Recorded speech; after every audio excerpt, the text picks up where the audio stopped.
समारोह में मंच पर उपस्थित सभी सम्मानित विद्वान अतिथियों का बहुत बहुत स्वागत है।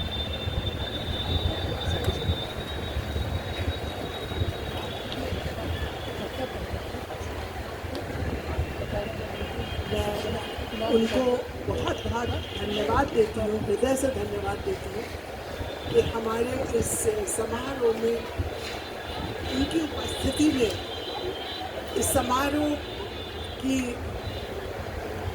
शोभा को बहुत दुगने कर दिया। और उसके अलावा मैं अपने इस सभागार में उपस्थित, इस पुस्तक मेला के सभागार में उपस्थित सभी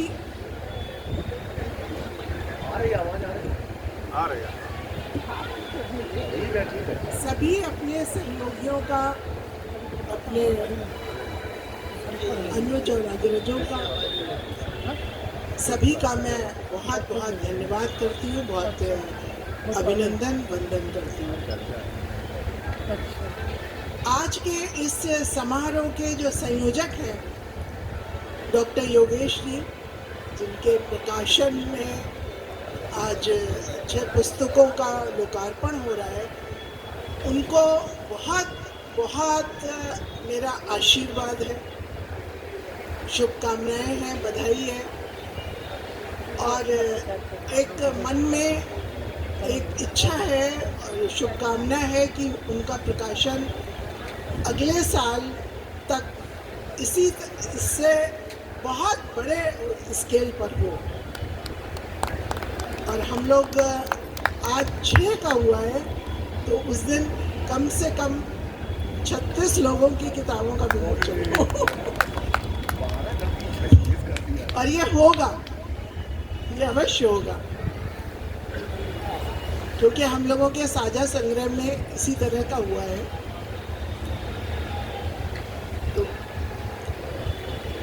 मैं अपनी इस जो मेरी ये लोकार्पित तो हो चुकी है, ऐसा सबको पता है, एक कप चाय लघु कथा संग्रह है, उसमें से मैं 2 लघु कथा पढ़ती हूँ। एक तो यही पढ़ रही हूँ, एक कप चाय के जो शीर्षक से है।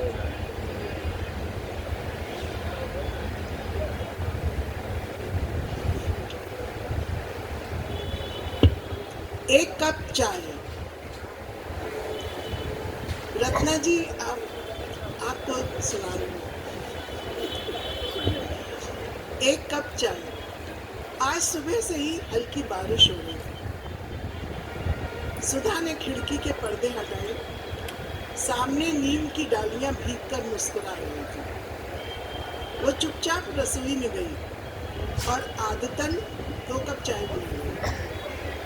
एक कप सामने की कुर्सी पर रखा और दूसरा खुद थाम लिया। सामने की कुर्सी अब कई महीनों से खाली थी, पर संवाद जारी था। ओह, अदरक वाली चाय, कुर्सी जैसे खुशी से बोली। सुधा चौंकी नहीं, मुस्कुरा दी। इस मौसम में तुम्हें यही पसंद है ना? उसने जवाब दिया। पर बारिश में गर्म पकौड़ों का भी अपना ही मजा है। कुर्सी जैसे फिर बोली।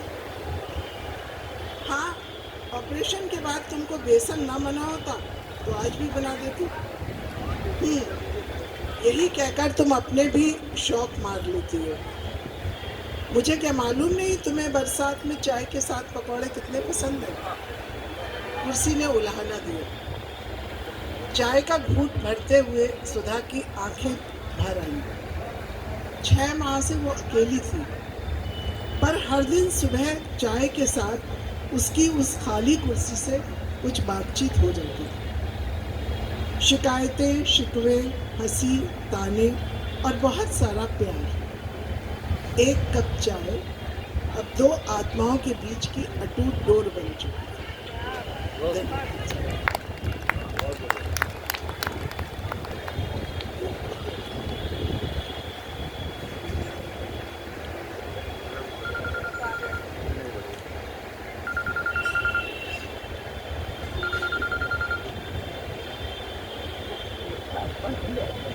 上面有点就快这么大。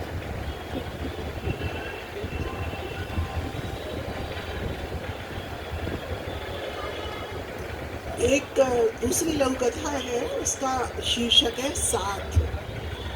साथ। सरोज और मोहन की शादी को 35 साल हो चुके थे, पर इन 35 वर्षों में साथ बिताए पलों को दोनों उंगलियों पर गिन सकते थे। मोहन नौकरी के लिए विदेश में रहा और सरोज बच्चों की पढ़ाई के लिए अपने देश में। फोन कॉल, साल 2 साल में मिलने की थोड़ी सी खुशियाँ और बाकी बस इंतज़ार। सरोज ने सोचा था जब बच्चे बड़े हो जाएंगे, नौकरी में लग जाएंगे, तब हम फिर सब साथ रहेंगे। बच्चे बड़े हुए, नौकरी में लगे, घर बसाए और अब आखिरकार मोहन और सरोज एक ही छत के नीचे आ गए। पर घर में एक अजीब सी दूरी थी। एक दिन छोटे ने कहा, माँ मुझे दफ्तर की ओर से फ्लैट मिल गया है, मुझे उसमें शिफ्ट होना है। बड़ा बेटा बोला, माँ ये घर आपकी बहू को बहुत छोटा लगता है, हम दोनों कहीं और रहेंगे, आते जाते रहेंगे।